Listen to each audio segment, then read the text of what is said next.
Fedakar, mücadele, tercihler, kenetlenmek, sevginin zirvesi.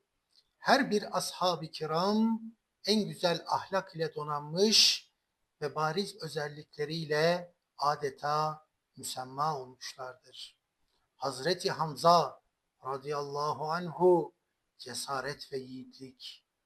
Hazreti Ebu Bekir radıyallahu anhu cömertlik ve sıddıklık. Hazreti Ömer radıyallahu anhu adalet ve mertlik. Hazreti Osman radıyallahu anhu haya ve vefa. Hazreti Ali radıyallahu anhu ilim ve cesaret.